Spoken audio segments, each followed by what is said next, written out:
अस्सलाम वालेकुम। Welcome to E squared academy. आज हमारी क्लास नंबर 9 है और इस क्लास में हम चैप्टर नंबर 4 स्टार्ट करेंगे। आज की क्लास का एजेंडा डिस्कस करते हैं।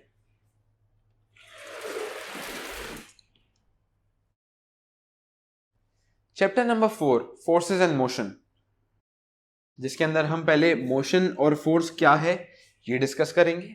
फिर न्यूटन्स लॉज ऑफ मोशन, जो बड़ा ही एक कॉमन फ्रेज है, इसके बारे में पढ़ेंगे। और मास और वेट के क्या डिफरेंसेस हैं, इनके क्या मीनिंग्स हैं, इसके बारे में डिस्कस करेंगे।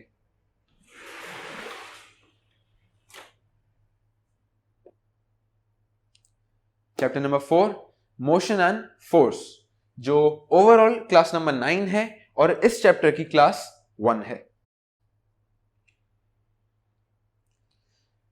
क्लास की मास्टर स्लाइड पे आ जाते हैं, जिसमें से टॉपिक नंबर 1 के सब टॉपिक्स हम इस क्लास में कवर करेंगे। हमारा लास्ट चैप्टर जो काइनेमैटिक्स था, उसमें हमने पढ़ा था कि किस तरह फोर्सेस मोशन कॉज करती हैं, मतलब मोशन जिन फोर्सेस की वजह से कॉज होता है उनके बारे में पढ़ा था। इस चैप्टर में हम पढ़ेंगे कि वो फोर्सेस किस तरह मोशन कॉज करती हैं और उनका इस मोशन पे क्या इफेक्ट होता है। मोशन और रेस्ट क्या है ये भी हम लास्ट चैप्टर में डिस्कस कर चुके हैं। और मोशन स्पेसिफिकली डिफाइन किया जाता है डिस्प्लेसमेंट, एक्सेलरेशन और वेलोसिटी के जरिए।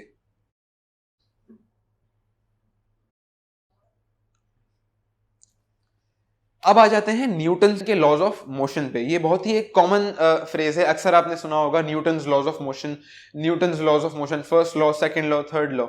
ये बेसिकली है क्या? मोशन एंड कॉजेज, मोशन और उनकी वजूहात काफी अरसे से साइंटिस्ट के लिए एक बहुत बड़ी प्रॉब्लम रही है और काफी अरसे से अनसॉल्व भी रही। प्रॉब्लम तो थी ही, उनको सॉल्व करने में भी बहुत टाइम लग गया। बहुत टाइम बाद, बहुत सारी डिस्कवरीज बाद, न्यूटन एक बहुत मशहूर साइंटिस्ट थे जिन्होंने उन सारे मोशन के जितने भी प्रिंसिपल्स थे, उससे रिलेटेड जितने भी लॉज थे, फैक्ट्स थे, उन सबको एक किताब में जमा किया और उन सारे प्रिंसिपल्स को अपने 3 लॉज में डिफाइन किया, जिनको आज हम न्यूटन्स फर्स्ट, सेकंड और थर्ड लॉ की तरह जानते हैं। न्यूटन का first law of motion discuss करते हैं। An object continues its state of rest or uniform motion until an external force acts on it। मतलब अगर एक ऑब्जेक्ट या तो रेस्ट में है या यूनिफॉर्म मोशन में है, तो वो अपनी उस स्टेट को, रेस्ट या मोशन की स्टेट को कंटिन्यूड रखेगा तब तक जब तक कोई एक्सटर्नल फोर्स उसके ऊपर आके एक्ट ना करे।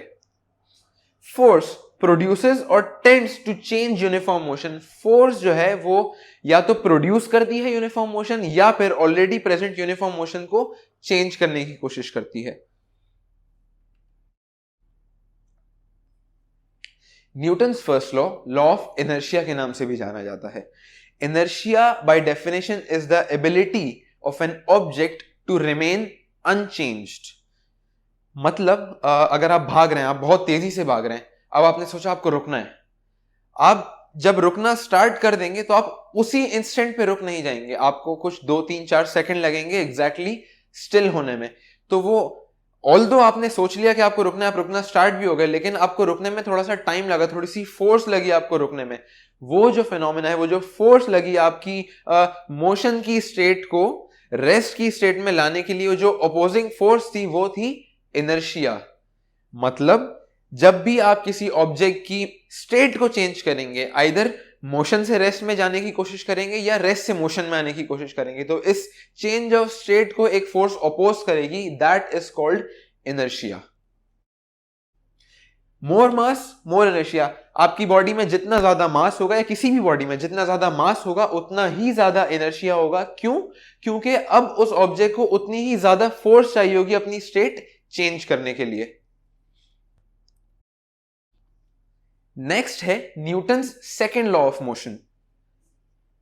लॉ ये स्टेट करता है, when a force acts on an object, the acceleration produced in the object is in direction of the applied force and is directly proportional to its magnitude. मतलब जब भी किसी ऑब्जेक्ट पे कोई फोर्स लगाई जाएगी तो उसके अंदर एक एक्सेलरेशन प्रोड्यूस होगी जो उसी फोर्स की डायरेक्शन में होगी और उस फोर्स से डायरेक्टली प्रोपोर्शनल होगी मैग्नीट्यूड में। सेम फोर्स टू ऑब्जेक्ट्स, अगर आपके पास दो सिमिलर ऑब्जेक्ट्स हैं लेकिन एक लाइट है एक हैवी, एक का वजन ज्यादा एक का वजन कम है, अगर आप उसके ऊपर एक जितनी फोर्स लगाएंगे तो जो कम मास वाला ऑब्जेक्ट होगा उसके ऊपर ज्यादा एक्सेलरेशन प्रोड्यूस होगी। कैसे, ये हम नेक्स्ट स्लाइड में डिस्कस करते हैं। फर्स्ट करें, suppose an object of mass m kg, एक ऑब्जेक्ट है जिसका मास है m, उसके ऊपर फोर्स लगाई जा रही है F और उसके अंदर एक्सेलरेशन प्रोड्यूस हो रही है A। According to the second law of motion, second law of motion के हिसाब से m a और f का जो रिलेशन है वो कुछ इस तरह से लिखा जा सकता है, a is directly proportional to f because जितनी ज्यादा फोर्स होगी उतनी ज्यादा एक्सेलरेशन प्रोड्यूस होगी, and a is inversely proportional to m। इसका मतलब यह है कि जितना ज्यादा मास होगा उतनी कम एक्सेलरेशन होगी, या फिर जितनी ज्यादा एक्सेलरेशन होगी उतना कम मास होगा, जो हमने लास्ट स्लाइड में डिस्कस किया था। कंबाइनिंग एक्सप्रेशंस 1 एंड 2, एक्सप्रेशन 1 था हमारा a is directly proportional to f और एक्सप्रेशन 2 था a is inversely proportional to m या फिर directly proportional to 1 over m। इन दोनों इक्वेशंस को या एक्सप्रेशंस को हमने जब कंबाइन किया तो हमारे पास आया a is directly proportional to f over m। Removing the sign of proportionality, आपको पता है जब प्रोपोर्शनैलिटी का साइन हटता है तो इक्वल टू के साइन के साथ साथ एक प्रोपोर्शनैलिटी कांस्टेंट आता है जिसको अमूमन k से डिनोट किया जाता है। तो हमारे पास इक्वेशन आ गई a is equal to k times f upon m, where k is the proportionality constant. और हमारी थर्ड इक्वेशन नंबर 3 बनती है ma, इसी को हमने इसी इक्वेशन को रीफ्रेज किया है, ma is equal to k times f। अब अगर एक्सेलरेशन, फोर्स और मास यूनिट है, मतलब 1 kg के मास के ऊपर 1 न्यूटन फोर्स लगा के 1 मीटर पर सेकंड स्क्वायर एक्सेलरेशन अगर प्रोड्यूस हो रही है तो k की वैल्यू, प्रोपोर्शनैलिटी कांस्टेंट की वैल्यू 1 होगी, और जब ये 1 होगी तो हमारे पास इक्वेशन बन जाएगी F is equal to m times a। ये जो हमारी इक्वेशन थी F is equal to M a, ये समझ लें न्यूटन के सेकेंड लॉ को एक अगर इक्वेशन में आप निचोड़ के रख दें तो वो ये इक्वेशन बनती है F is equal to M A. इससे रिलेटेड एक एग्जांपल सॉल्व करते हैं। A body of mass 50 kg is moving with an acceleration of 5 metre पर second square. Find the force acting on the body. हमारे पास मास मौजूद है, एक्सेलरेशन मौजूद है, हमें सिर्फ फोर्स निकालनी है। बहुत ही सिंपल एग्जांपल है, सिर्फ फॉर्मूला पुटिंग है। फॉर्मूला है F is equal to m times a। m है 50, a है 5, 50 टाइम्स 5 इज इक्वल टू 250, तो हमारे पास फोर्स आ जाएगी 250 न्यूटन। जैसे हमने डिस्कस किया उसी तरह सॉल्यूशन मौजूद है। 50 times 5 is equal to 250 kg metre पर सेकंड स्क्वायर। kg जो है वो मास का यूनिट है, मीटर पर सेकंड स्क्वायर एक्सेलरेशन का यूनिट है। जब इन दोनों को मल्टीप्लाई या कंबाइन करते हैं तो हमारे पास जो फोर्स का यूनिट बनता है वो होता है न्यूटन। अब चलते हैं Newton's third law of motion पे। ये एक ऐसा लॉ है जो आपने अक्सर सुना होगा। लॉ स्टेट करने से पहले फर्स्ट करें, आप एक टेबल पे अपना हाथ प्रेस कर रहे हैं। जब आप उस टेबल पे जोर से हाथ प्रेस करेंगे तो आपको ये फीलिंग आएगी कि शायद वो टेबल भी आपके ऊपर उतनी ही जान लगा रहा है जितनी आप उस टेबल पे लगा रहे हैं। लेकिन आप सोचेंगे कि एक टेबल तो एक बेजान चीज है, वो आपके ऊपर कैसे फोर्स लगाएगा। बिल्कुल ऐसा ही है, लेकिन रियलिटी थोड़ी सी डिफरेंट है।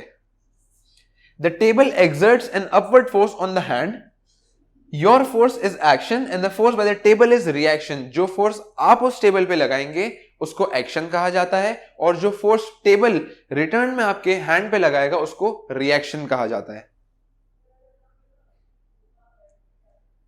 The law states to every action there is always an equal and opposite reaction. जैसे कि हमें पता है एक लॉ एक यूनिवर्सल फैक्ट होता है, वो कभी चेंज नहीं हो सकता, वो इररिफ्यूटेबल होता है। तो क्योंकि ये लॉ है इसलिए हमारा मानना है कि when ever you apply a force on an object तो वो ऑब्जेक्ट रिटर्न में आपके ऊपर उतनी ही इक्वल एंड ऑपोजिट डायरेक्शन में फोर्स एक्सर्ट करता है।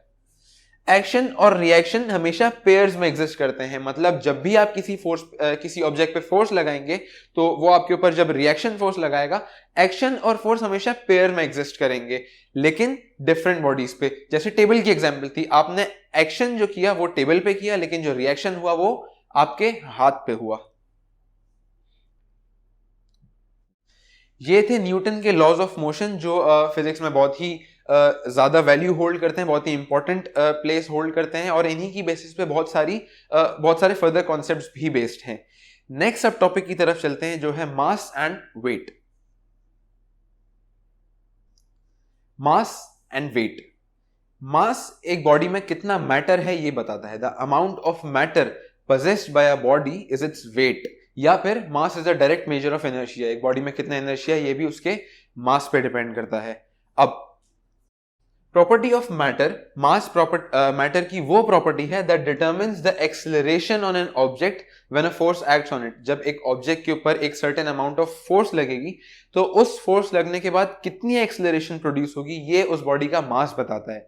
अगर मास ज्यादा होगा तो एक्सेलरेशन कम होगी, और अगर मास कम होगा तो एक्सेलरेशन ज्यादा होगी, जैसे कि हमने न्यूटन सेकेंड लॉ में डिस्कस किया था। अब हम मास और वेट के बीच कुछ बेसिक डिफरेंसेस डिस्कस करेंगे। Quantity of mass in a body is the major of inertia. एक बॉडी में कितना मास है ये पता चलता है कि उसमें उसके इनर्शिया का कितना मेजरमेंट है। वेट जबकि is the force that attracts a body towards earth. Earth में एक ग्रेविटेशनल फोर्स ऑफ अट्रैक्शन है, एक ऐसी फोर्स ऑफ अट्रैक्शन है जो हर चीज को अपनी तरफ खींचती है। तो वो जो फोर्स ऑफ अट्रैक्शन है वेट उसकी वजह से होता है। Mass determines acceleration produced due to the force. वही न्यूटन सेकेंड लॉ की जो इक्वेशन है F is equal to M है, अगर उसको हम थोड़ा सा रीअरेंज कर दें A is equal to f और एम, तो हमारे पास जो मास है वो डायरेक्टली डिटरमिन करेगा कि एक सर्टेन अमाउंट ऑफ फोर्स कितनी एक्सेलरेशन प्रोड्यूस कर रही है। जबकि weight is given by W is equal to mg, और वेट हमारे पास ये डिटरमिन करता है कि एक जगह की ग्रेविटेशनल एक्सेलरेशन जो है या ग्रेविटी की वजह से जो फोर्स है उस फोर्स की वजह से कितनी एक्सेलरेशन प्रोड्यूस हो रही है, ये वेट की वजह से पता चलता है। वेट का एक बहुत ही बेसिक फॉर्मूला है, weight is equal to mass times gravity. Mass is constant. Mass हमेशा कांस्टेंट होता है। आप अर्थ पे हो या मून पे हो या किसी भी प्लैनेट पे हो, किसी भी ग्रेविटेशनल फील्ड में हो, मास हमेशा कांस्टेंट होगा। जबकि वेट उस जगह की ग्रेविटेशनल फील्ड स्ट्रेंथ पे डिपेंडेंट होगा। जितनी ज्यादा ग्रेविटी होगी उतना ही ज्यादा वेट होगा। Mass is a scalar quantity. Mass एक स्केलर क्वांटिटी है, मतलब उसको डायरेक्शन की जरूरत नहीं है। Mass is independent of direction. Mass किसी डायरेक्शन में नहीं होता, मास एग्जिस्ट करता है। जबकि वेट जो है वो एक वेक्टर क्वांटिटी है और उसको डायरेक्शन की जरूरत होती है। और क्योंकि weight gravitational force of attraction की वजह से होता है और वो फोर्स ऑफ अट्रैक्शन डाउनवर्ड्स होती है, earth towards the centre of the earth होती है, इसीलिए वेट की डायरेक्शन भी हमेशा towards the centre of the earth होती है। और मास जो है, मास का ऐसा यूनिट होता है केजी, जबकि वेट का ऐसा यूनिट है न्यूटन। न्यूटन को अगर हम एसआई यूनिट्स में तोड़ दें तो वो बनता है केजी टाइम्स मीटर पर सेकंड स्क्वायर। ये हमारी क्लास नंबर 9 थी जिसमें हमने चैप्टर नंबर 4 की क्लास 1 कवर करी। Thank you.